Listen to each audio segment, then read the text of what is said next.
Welcome to the Creative Tools Podcast. My name is Ashay, and I'm immensely passionate about using technology for creativity.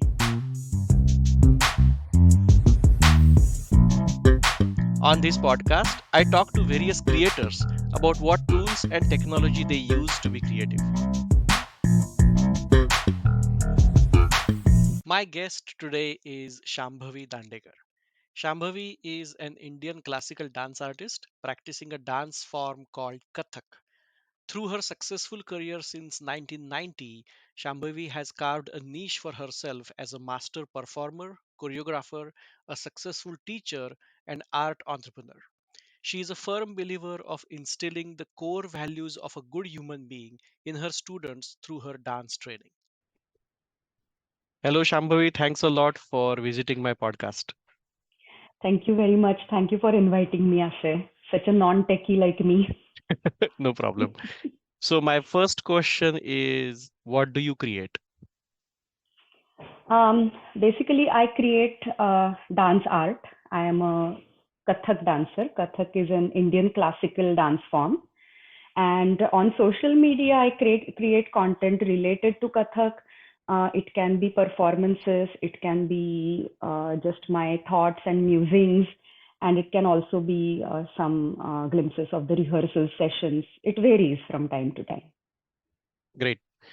So it looks like the content, the creations that you create are in two forms. One is a physical form of dance, and another is digital form, which Mhm. is on social media, correct? Yes, that's true. And most of the times, digital creation is just what should I say? Just an impression of the actual art that I create. Right. Okay, great.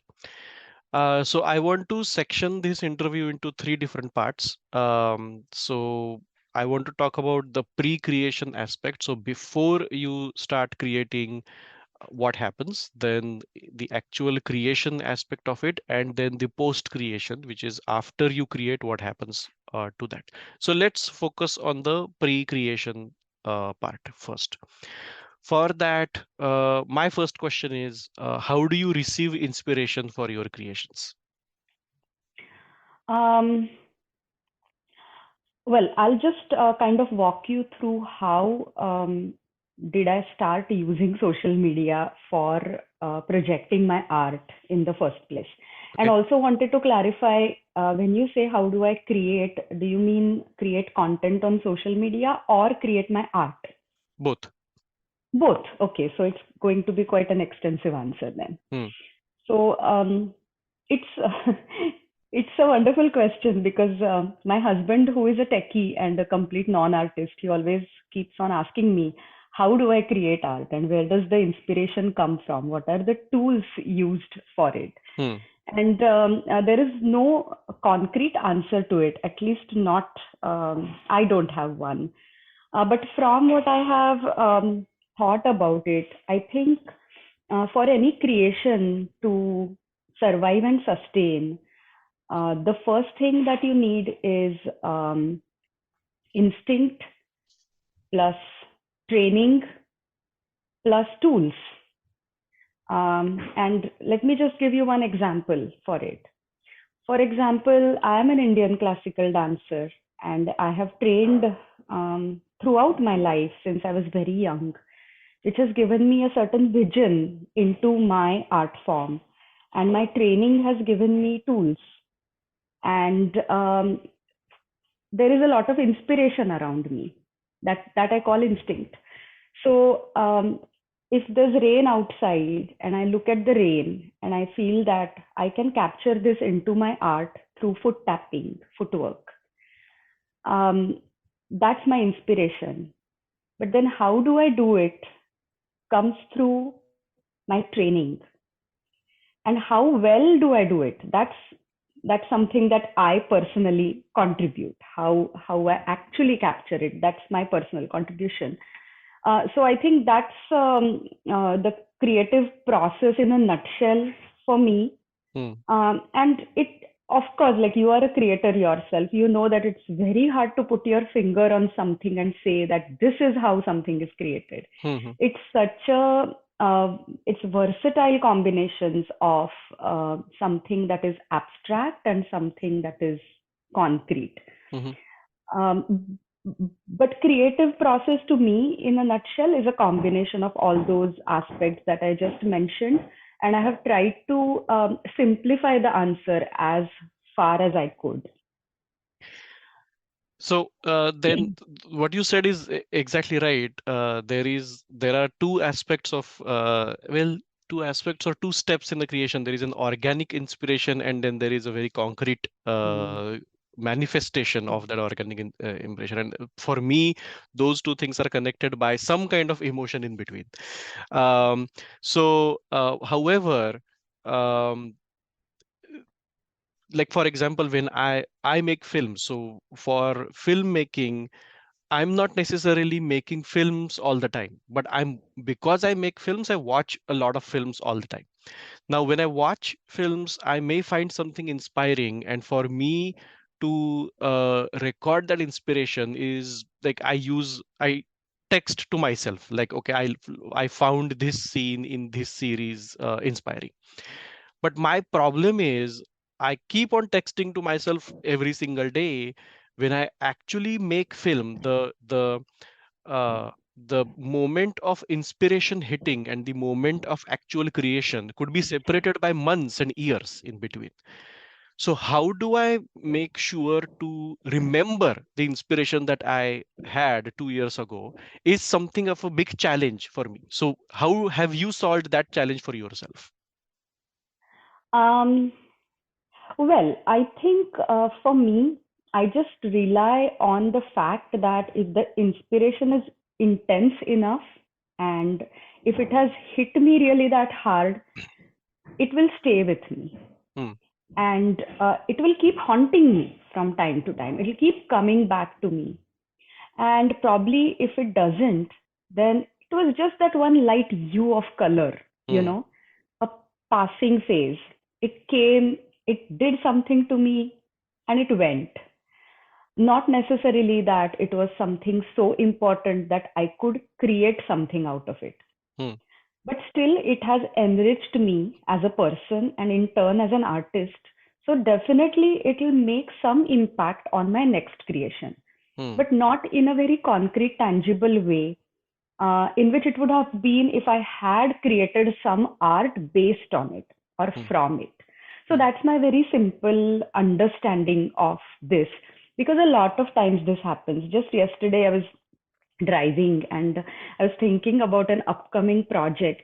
And a lot of times, well, for me, since I am really passionate about languages and words, the first thing that I block is a lot of times the title. hmm.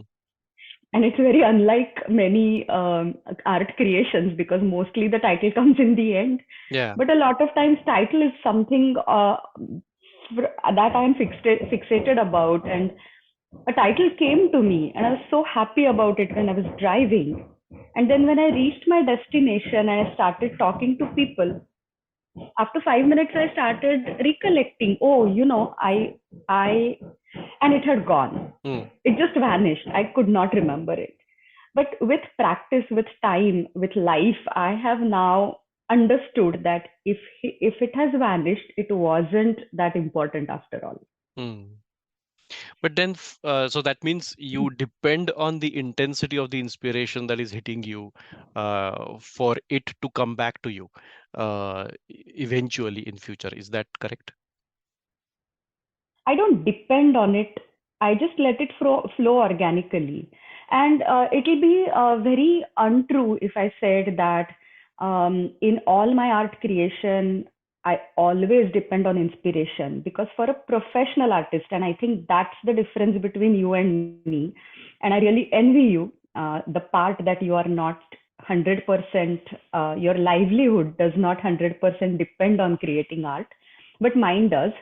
So a lot of times you have to create because you have to create. Hmm, hmm, You know, if there is a performance coming up, and if I have to have that 90-minute content with me, I have to create it. I cannot just wait for inspiration. Hmm. And I think that is where training comes into picture. My training enables me to create the content even though I don't have that intense of an inspiration to create it. So, so I just want to dig a little deeper into this. So what you said is right. When you have to create it, you have to create it.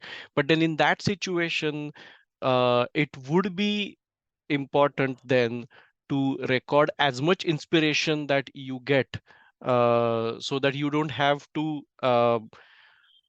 as I said, I mean, maybe not depend, but I mean the intensity of inspiration could be then secondary, because then you would want to record as much inspiration as you can. So, do you use any recording tools like notebook or your phone or taking pictures, something like that, to record inspiration? I do actually. I just use notes from my phone, Okay.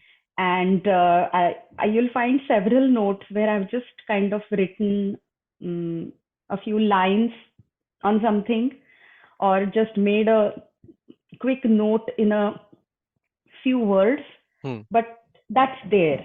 Hmm. Um, do I use it? Uh, Most of the times not. Sometimes yes. Okay.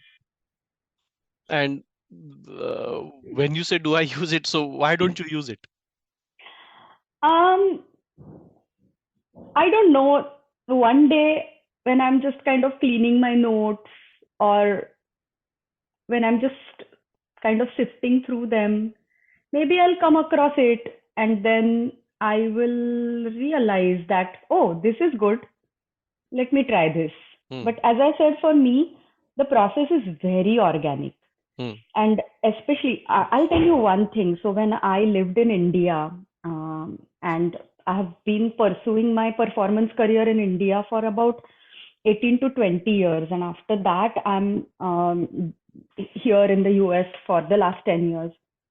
The work that I do is pretty much the same, but the landscape has changed, Hmm. if you will. So in India, the pace at which I used to work, or the pace at which I used to create, was like crazy, Hmm. and there wasn't even a single period of time when I used to work on just one project at a time. Hmm. Hmm. So like, you need inspiration in multifolds at in such uh, scenario. Yeah. As compared to that, for the last 10 years, I think I'm very comfortable and very happy with my pace of creation, because I work on one project at a time. And most of the times when I'm ending that project, the next, I start thinking about the next one, because that's who I am. Hmm. Not necessarily that I'll put all that into action right away, Hmm. but Hmm. I'll have something in my mind concrete when one project is finishing up. Hmm. Hmm. That's what normally happens. But when you have just one project going on at a time, you are not really desperate for inspiration. Hmm. You can give yourself time, like whatever comes to you, whatever hits you that hard, whatever inspires you that well, then you can start working about it. So I think that mm, that concession that I'm able to give myself as a creator, I really love it. Have you ever lost an inspiration that you really, really wanted to remember? Many times. Okay. And you are okay with that, or do you do you think No, I maybe am okay with that. some tool or technology could have helped you to remember it? I think it depends from artist to artist. The kind of artist that I am, I'm quite impulsive in Hmm. nature. Hmm. Hmm. Okay, so if some idea comes to me, most of the times, if it is really worth it, then during the same at the same time, or in a matter of day or two, I have everything lined up in my head, the entire plot or the entire presentation. And so it's not lost because now I have the production ready Yeah. in my head, Yeah. right? And to me, it happens at a time. Uh, so I haven't really come across situations where I started thinking about something and halfway I lost it. Yeah. So I'm really mad about it that why didn't I note it down? Mm-hmm. And those one liners which come to me but don't really inspire me to start thinking about them right away, I lose them, but then I'm really not so mad about it. It's Mm. okay. It's okay. Okay. So whatever really mattered to me, I have not lost. Mm. Because then I just keep on it from the moment I get that idea and Mm. get it done. Mm. That's the type of thinker that I am. Mm. And then you mentioned about Notes app. So in addition to Notes app, do you also do maybe sketches somewhere or take photos? Like, do you try to, um, I mean, have you recorded inspiration in like multiple forms in multiple places? I do voice notes a lot, Okay. but except word notes and voice notes, I don't use anything else much, Oh, okay. Okay. or rather, not at all. Okay. A lot. I click pictures a lot on my iPhone, but I don't think I do that for any inspiration or anything Oh, as okay. such. It's just my hobby to do iPhone photography, so I do it a lot. Yeah. Yeah, okay.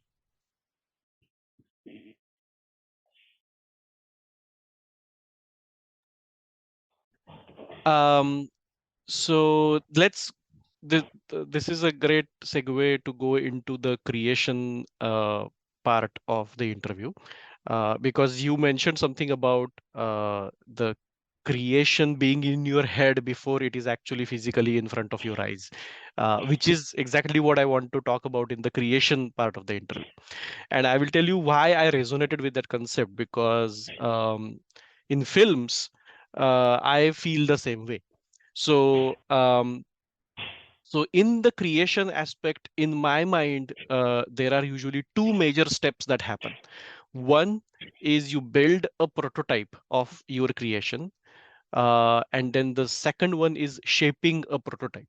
So the building prototype meaning, when, let's say if I'm making a film, when I draw a storyboard for that film, that is building a prototype. So that is basically pre-visualizing the film in front of my eyes before I actually make it. But while I'm sketching it, the actual film is in my head, like it is forming in my head.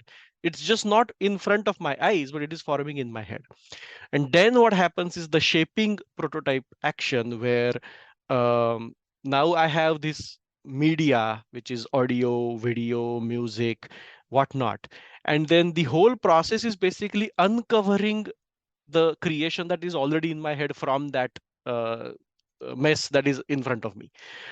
So it's a process of removal. Like we say in film editing that film editing is finished when nothing is left to remove, not nothing is left to add. So, um, so do you also kind of have the same experience where you build a prototype or pre-visualize in by some manner your creation and then shape it with the uh, the raw material that you get for it? Definitely. I think my process is pretty much the same. Hmm. It only that I don't do storyboards. Okay. But I have something similar, which I do in front of my closed eyes. Those are my storyboards. So I have this great ability, I should say. It's a quite a heavy word, but ability to see movements in front of my eyes with my eyes closed. And I Hmm. have been doing this since I was very young. Hmm. For example, if I have a new movement sequence in my head, Hmm. I can literally visualize myself dancing that sequence Hmm. in my thoughts. Hmm. Does it make sense? Yeah.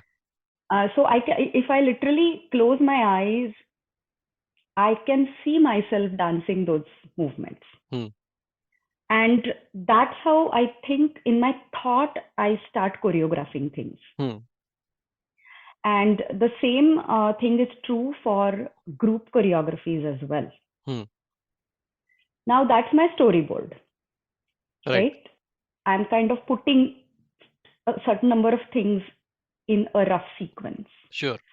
But in addition to that, many times the that part of the choreography which dictates the climax,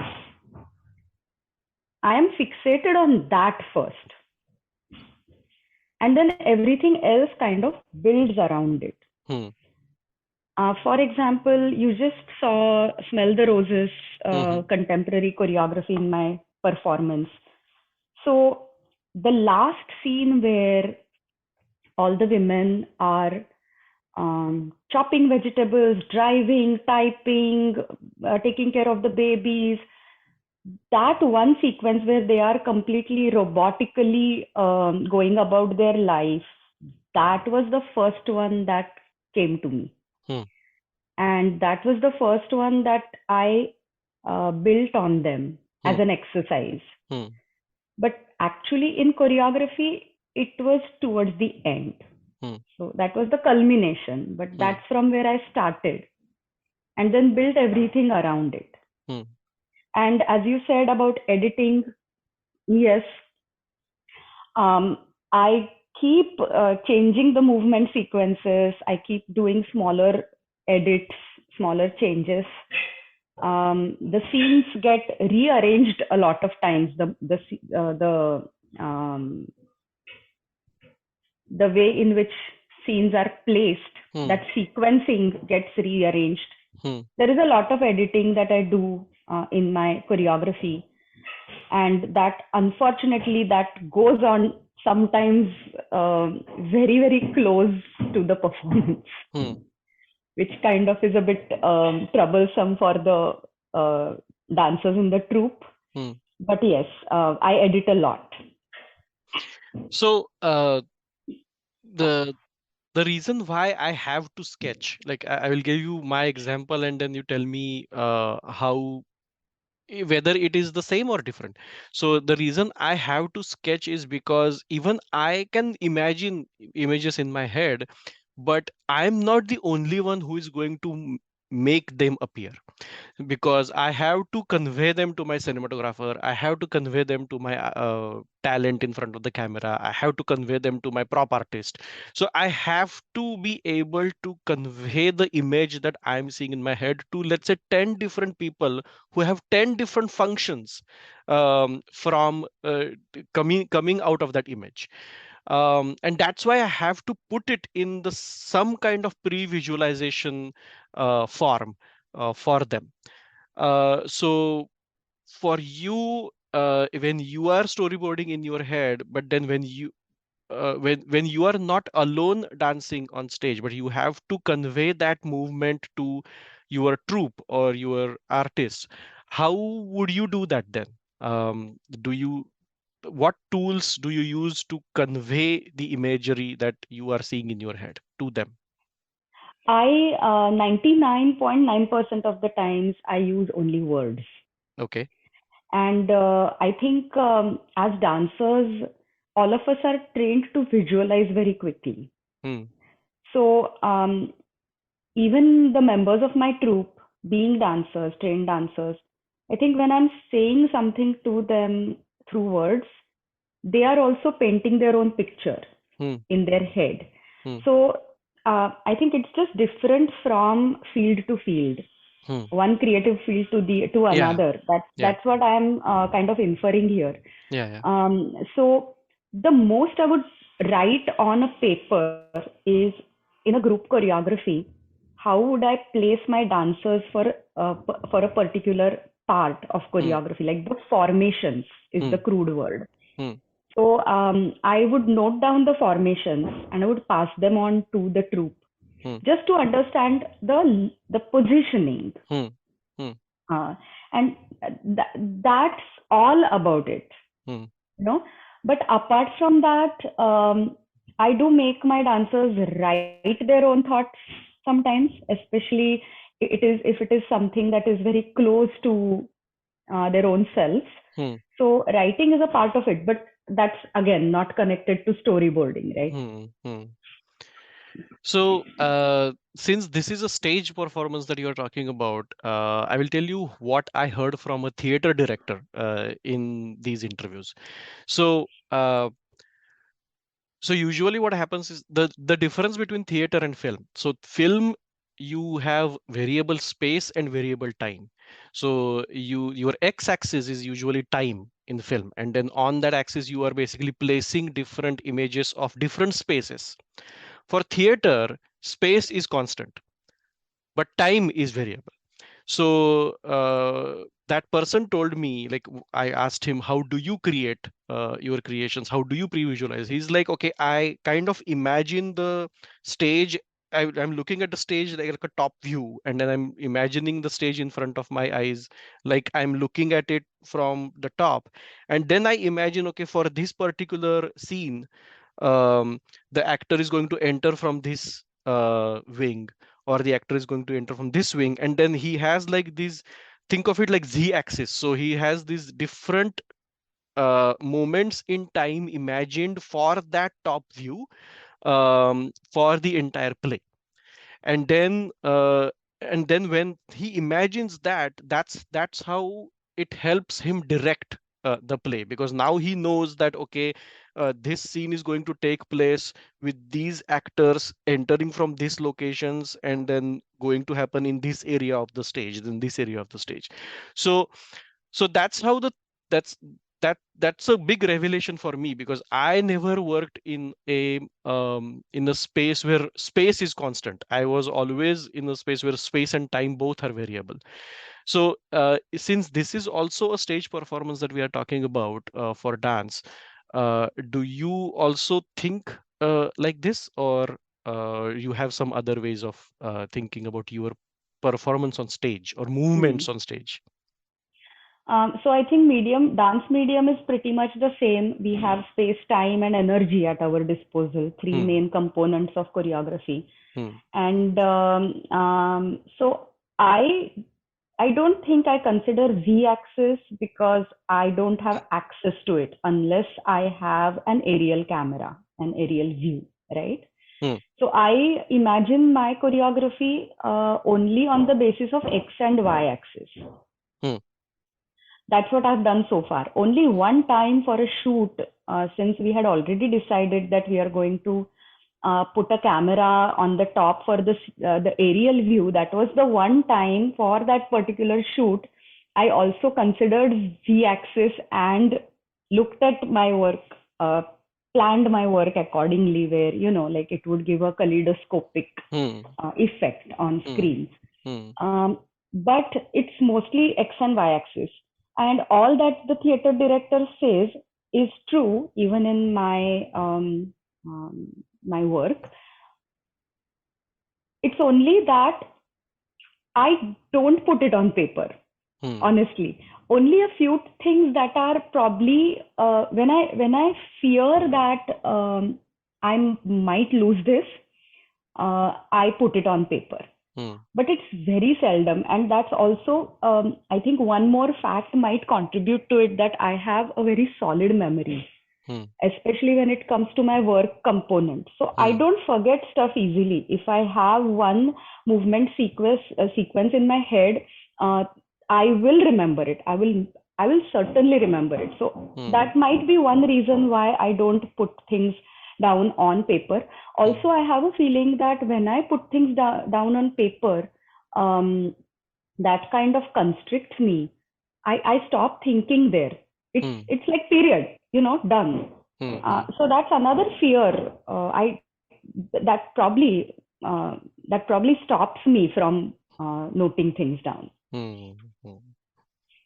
It's very interesting to hear these things, because it's a different perspective in film. The only reason for that is when I put things on paper, that is actually a starting point for me. Like, I mean, that is a starting point for my entire team, because what I want to do is just provide my perspective to the team, that this is what I think about the shot. However, when cinematographer the my whole idea is I'm going to give starting point to my team, like, okay, this is how I think you should be framing the shot, this is how I think you should be acting the shot. But what I'm always kind of looking for, and that is probably because uh, I am kind of uncertain about things myself. I very much try to know what I don't want in the shot, but I don't necessarily know what I want, because I because cinematographer, that person himself could be a completely different science and skill level, and I want to put that to use as much as possible, so that that person can add some value, and I actually want to encourage that, and that's why I think of like my sketch as a starting point, Starting. not Right. not No, an ending point. I think I'm also thinking about a few other things here when I compare dance choreography and filmmaking in my Hmm. mind. Hmm. So, when I'm creating choreography, what are the main components, if I ask myself? Hmm. So, it's one, obviously, dance, the other is music, and the third one is stage lighting or Hmm. light designing, Hmm. right? So then when I go about it, it can be one of the two ways. Either I have ready music at my disposal and I am creating choreography on it, Hmm. or I have choreographic ideas in my head and then I'll get music done Hmm. on that choreography later on. Hmm. Okay. And one more component I forgot to mention is the space available to me, Hmm. Hmm. right? So, and that's a part of the choreography, I think. So, I'm looking at my work, creating work from all these perspectives, Hmm. right? But if I look at your art, it's very, what should I say, multidimensional. Mhm. And there are so many different factors that have to come together at a time, Yeah. that also spontaneously or instinctively to make that art, Hmm. right? And I think that's why storyboarding is absolutely essential. Mhm. In my field, I am the one who's making all the calls. Hmm. Hmm. I'm the only one who is Right. visualizing things. Hmm. And that's why I don't think I need to do so much detailing on paper. Hmm. Because as it is, I'm not going to share the 100% of it with anyone. Hmm. You know, when I share my ideas with my dancers, I am not necessarily sharing everything about dance direction with them because Hmm. that's not necessary. Hmm. Or if I'm sharing the idea with my music composer, I am not going into technicalities of dance. I'm just giving him or her a gist of what is happening on stage. So Mhm. they can also think independently and come up with something that probably will do value addition to my work. So let's pause there. So you Hmm. just mentioned that you are going to, let's say you are working with a composer who is going to create music for your creation. You're Hmm. not using Hmm. a pre-recorded music. So in that situation, how do you give the gist of what is happening on the stage to that person? In what form? So I use two or three different forms. As I said, I use notes. I Mm-hmm. send him notes. So I divide my choreography in different scenes or sections. Yeah. And then about each scene, I'll write it down and I'll do voice notes. Hmm. Okay. To give that person a central idea or a general idea about what is happening in this particular scene. Hmm. And in addition to that, later on, when he or she is very close to creating music, Hmm. I'll send them the choreography video Okay. on just the counts, the rhythmic counts that I have, Hmm. on which I built the choreography. But then it is going to be superimposed by music Hmm. finally. So I'll send them that video. And by having a look at the video and with the reference of my notes, they will be able to understand what am I trying to say through the choreography.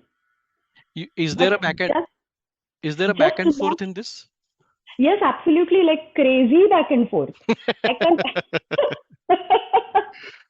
I can't even begin to talk about back and forth. How do you maintain this back and forth communication? Mostly on WhatsApp. Okay. Okay. All right. Um, like for example, and that's the pre-visualization part, right? I was talking about. Like, let's say you send that person your video, then that person, let's say, sends you some music piece, then you would superimpose that music piece on your video and see whether it works. If you have any suggestions or comments or improvements, you would send that person again something, then that person would send something again to you.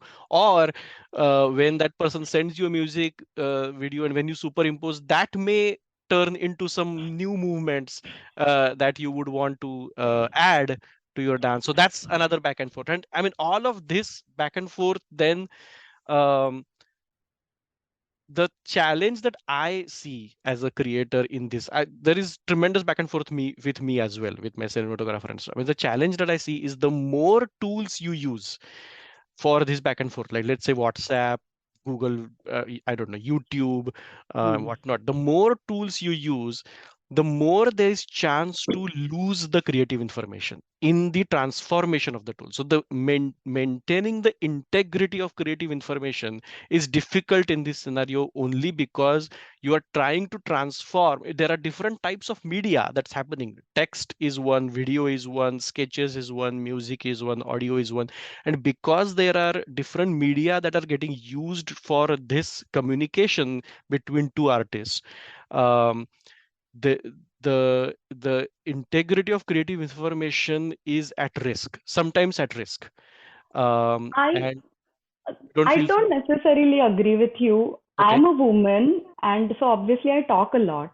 Okay. So I think my words are the glue between all the media that I use, Okay. like YouTube and text notes, this and that. But I make sure that I talk on the side.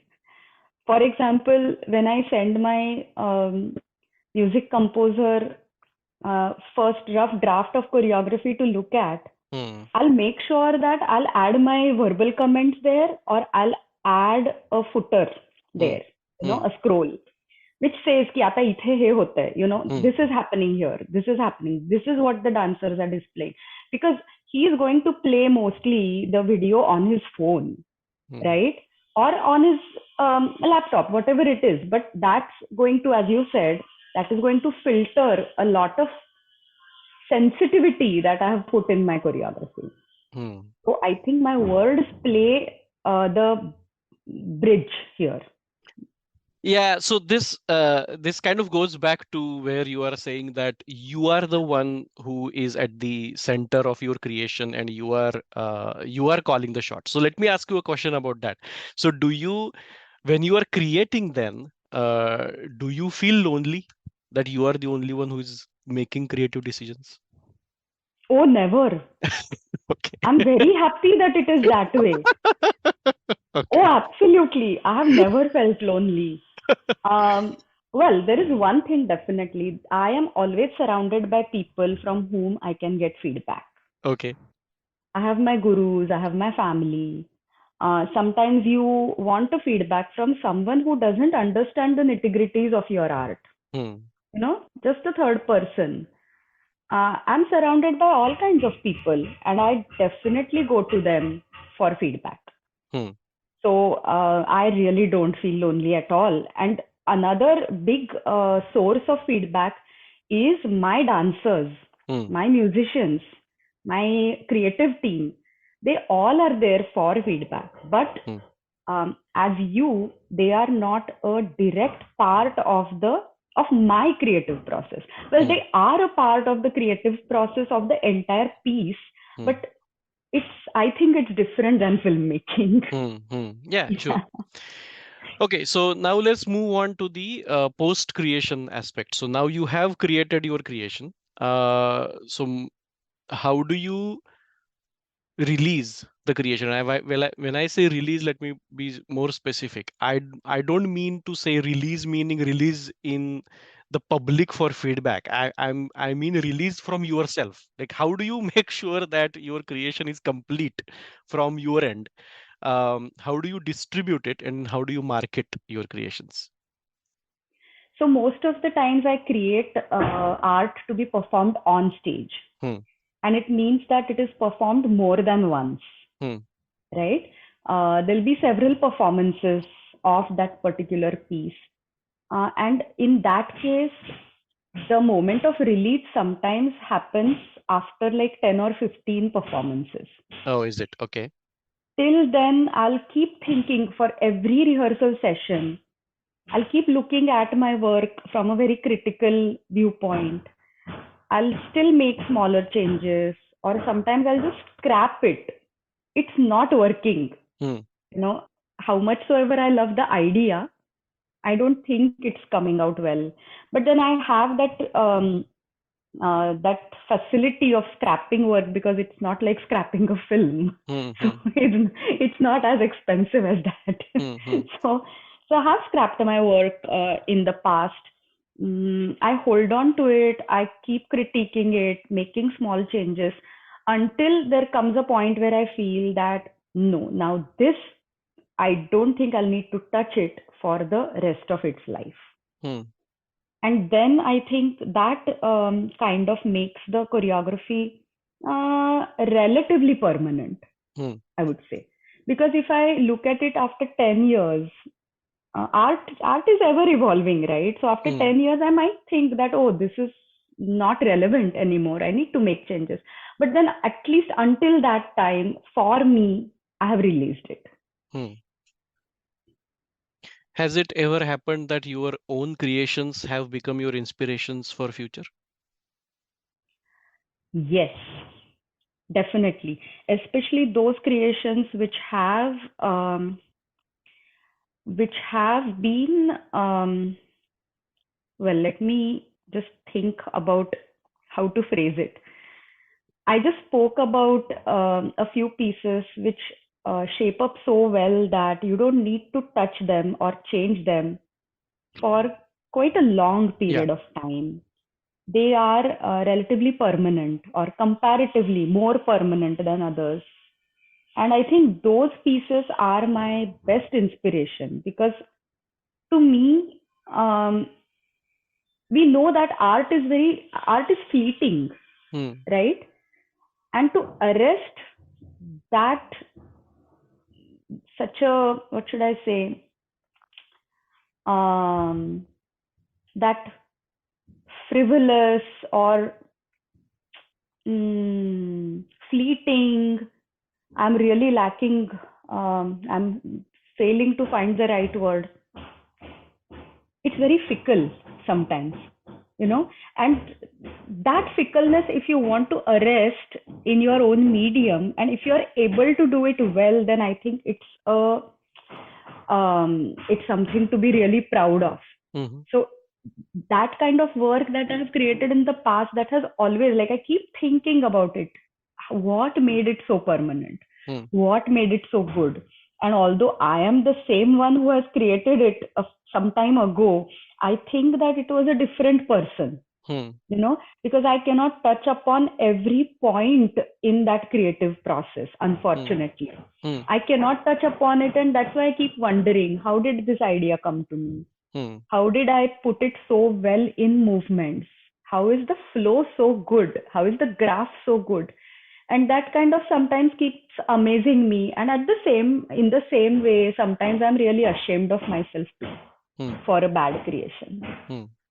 So, for your creations, do you keep a record of them somewhere, so that you could, if you want to, you could go back to them?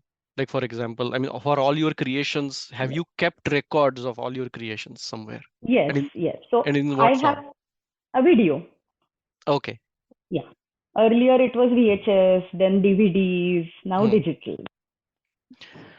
Uh, but then Oh, is well, the go hold ahead. on. I also keep my paperwork. I also save that.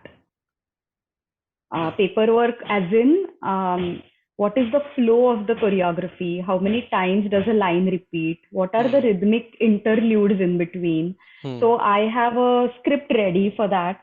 I have a flow chart ready for that. So I definitely save those flow charts. Earlier, it used to be on papers. I used to have a file Hmm. where I would just, put all the papers together. Hmm. Now I have a folder. So I do most of my work on Google Drive and I Hmm. just save it that way. So, would you call it a template that you may be able to use for multiple creations, or No, is it it's specific to very, a crea-? yeah, it's very specific to Okay, okay, that particular choreography. For okay. example, like I think I can just relate it to your either, I mean, no, not storyboard, but maybe the final script of your film. Yeah, yeah, yeah, yeah, Hmm. yeah. Okay, okay, great. Um, and then let's talk a little bit about the social media aspect. So, how do you market and distribute and market, or let people know about your creations? And what is your I process think for that? it, you know what, I use social media, but I don't think I am driven enough to use it. Hmm. I use it because I have to use it, Hmm. in the sense that for my particular field of work, the best way to reach out to my audience is coincidentally social media. Hmm. And so to grow my audience, to reach out to them, I use social media because I've just kind of realized the importance of using it for my particular field. Hmm. So we'll just, we use one of the templates. It's nothing original. Hmm. I don't think I do a great job at using it, or I put aside um, a certain amount of time every day to create content for social media. It's none of that. Hmm. I just make sure that whatever I am doing that particular day, I'll just take, glimpses of that and put it Hmm. on Instagram or Facebook, more on Instagram these days. When it comes to promoting a performance, it's very typical. It's nothing path breaking, honestly. Hmm. Like announce the show through a flyer and then start building the curiosity through reels and Insta Live, or like just sharing thoughts behind the choreography from time to time, and then slowly take the people to buying tickets. Hmm. That's it. And were you apprehensive before, uh, when you started sharing on social media? And how did you move from that barrier to sharing every single day? I wasn't apprehensive for the security aspect of it, Okay. which bugs a lot of people. I wasn't apprehensive about that because, anyways, even now I don't share a lot of personal stuff. It's Mm-hmm. mostly professional. Hmm. Um, I was apprehensive. I think I was lazy more than apprehensive. Hmm. I was just lazy to share every single day. And Hmm. also, there was a block in my mind because I didn't have enough knowledge. I didn't have enough know how to, to make it work. Then my son, who is 24 now, just started working in the IT industry. So he kind of gave me a sermon one day, and he said, this was like about this is 2022, right? So this was around maybe 2018. And he kind of gave me a standing sermon one day. And he's like, you have to start using social media. Hmm. It is absolutely essential for your work. So I was like, okay, fine. Now this guy who is normally very scarce with his words, and if he's saying this so intensely to me, it must make sense. So I Hmm. started using it. And I reaped the fruit of listening to him in COVID times. Hmm. So by 2020, I had grown decent followership on Instagram and Facebook, and um, I could use that to promote my online masterclasses Hmm. or online lectures during COVID, because I did quite a few of them and they were all received very well thanks Hmm. to my social media presence. Hmm. So I'm glad that I didn't start using it during COVID. I started using it a couple of years Hmm. before, Hmm. so I could benefit from it during the tough times. Quick question about that distance learning program that you do. Mm. How do you maintain all the information about Mm. it? Like, do you use what do you use? Which tools do So you use? that's a very good question, because I think distance learning program demands the technology the Right, most in right. whatever I do. So I'll just quickly walk you through the process of making those videos and distributing them. So Hmm. like from start to end. So I shoot my videos on my iPhone, Hmm. and then I use iMovies to edit it. Hmm. I upload them on YouTube as private links, Hmm. and then I circulate it in my students through email. Hmm. I keep a track of the contents of the video in spreadsheets on Google Drive. Hmm. And I keep track of very minute things like what did I practice in the video, what did I teach new, and which dress did I wear. Hmm. So I use Dropbox for sharing content. So on my Dropbox, I have a folder where I have one screenshot of every video which tells me which dress I wore, Hmm. because I want to make sure that I don't repeat the same colors Hmm. in back-to-back videos, and I want to bring some variety there. So that's another thing, recording whatever I do. And then the pattern of distance learning program is such that it's 7+1 model. So seven asynchronous videos, Hmm. which are delivered in the way I just said, Hmm. and the eighth video is on Zoom. Eighth class is on Zoom, Okay, okay. where I'm actually correcting students, making them practice and doing improvements and all that. So for that class, local students from the Bay Area, they show up at the studio in person, and at the same time, global student group joins Zoom. So I practice with them together at Hmm. that time. Hmm. Hmm. So that is how. And then the most of the usual quick communication with the student group happens on WhatsApp. So, w- do you run this in batches, or every single student is on his or her separate trajectory? So I started in batches, but earlier this year I opened it up. So I also have a bunch of students who are on their own trajectory. How do you maintain their progress? Which tool do you use to maintain their progress? Just spreadsheets. But that means you need to be on top of it all the time, right? This person has probably seen 3 videos. This person has probably seen 5 videos. Like, how do you maintain their track? Oh, okay. So I am pretty old school that way, because I have to check whatever they've learned in the seven videos. I check it every eighth time, Hmm. right? Hmm. And that class is a very long 2.5 hour class where everybody joins, even the like all different batches together. And the idea is that the advanced batches also should be able to start from the basic level and practice everything one more time, because in the usual flow of things they are not able to do it Hmm. on a regular basis. Hmm. Hmm. And I just now every all the students already know that whatever they have learned, like whatever number of lessons, they practice that much, and then they turn off their video. So, so I am only working with the students who have done those particular classes. I'm very Okay, sorry for the noise. We have some work going on in that's the okay. house. Okay, so 2 questions now. Last questions. So one is, So, what is by the the way, whatever I said, did it make sense to you about everybody joining classes together and then Yeah, so dropping off? I think what you are doing is your eighth class is your anchor point. So Hmm. correct. So until that, Correct.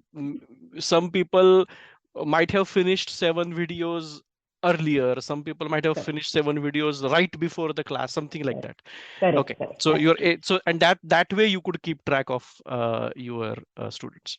Hmm. Um, what is the biggest challenge you face in your creation process? And when I say creation process, I mean right from the inspiration to release and marketing, like entire end-to-end process. Think about it like that. And what is the biggest challenge you face in that process? Um, I think, unfortunately, my biggest challenge is taking my art to a decent number of people. Hmm, You know, on the one hand, I have thousands of followers on social media and who are looking forward to my next video, and thousands of views on my reels and stuff like that, like hundreds of thousands sometimes. But in reality, when I announce a show in the Bay Area, I have to be happy with a 300 odd audience number, right? And that's pretty much the reality of Indian classical art forms everywhere in the world. hmm, Even in India, if I announce a show, it gets sold out, but then the number of audience over there is 700, hmm, 800, 900 max. hmm, But that's nothing as compared to the population of India, hmm, right? So the number of people who are inclined towards Indian classical arts, hmm, Indian classical dance and music is always been very limited. And I think that is because of the highly technical, abstract, and intellectual um, lining that the art yeah, form has always had. yeah, Right from its inception throughout the evolution until today. yeah, That's something that I really can't help because I was trained by masters and I cannot dilute my art beyond a certain point just so people at large understand it or find it attractive. hmm, Uh, that's my um, that's my limitation, that I'm trained too well to do that. So that's my biggest hurdle. That's my biggest disappointment. I should say. hmm. Yeah, I mean, I also feel kind of same way about in general in anything that comes from India, art form, food, anything like that, because it is we have this tradition of like thousands and thousands of years, and that's why so much thinking and so much creation has gone into making this so mature that if we want to explain that to someone outside of Indian continent, then what happens is we think that this person in front of us should also understand the complexity that we already it's so simple in our heads, but it is not. So there is tremendous process that has to happen to simplify it for someone who has not gone through that complexity before. Same thing that I experienced when I made Shanks, the food film. If you have a thali in front of you, you know how to eat it because it is for us it is very natural that we know how to go through different courses on the thali because it's like a combination of like 17 courses in front of us, but we know the audience that's outside India who has not seen Thali won't know. So then you need to break it down, and that's why I had it in the film that okay, it is a 11 course dinner. So then you start with like first course, second course, third course, and it's. I mean, as for me, it was a great learning experience while making that film because I never thought of like Pangticha Jevan as 11 course dinner, right? But it is actually that but there is so much thinking has gone it like we only see the climax of it, which is thari, and the people outside India need to see how it came about. Anyway. That's so true. But on this note, I have to compliment you on making that film because when I watched Shanks, I didn't know you. And we just sat and watched it and we were so amazed. And later on, when I actually met you, then I realized that this is a fiction. This is not based on some real chef. And I think that's the biggest compliment you can get. Yeah. And the last question is, what is the vision that you have for your creations? And what I mean, what I want to actually get at is, with the tools and technology that you see around you right now, how do you see yourself creating in future?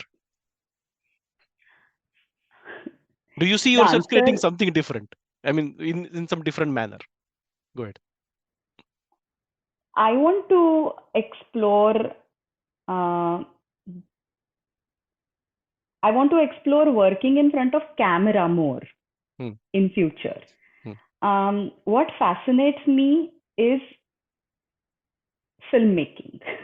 What you do fascinates me, hmm, and there's a reason behind it. So the kind of nature that my art has, sometimes it fails to take across very, very subtle nuances or hmm, very subtle expressions hmm, to the audience.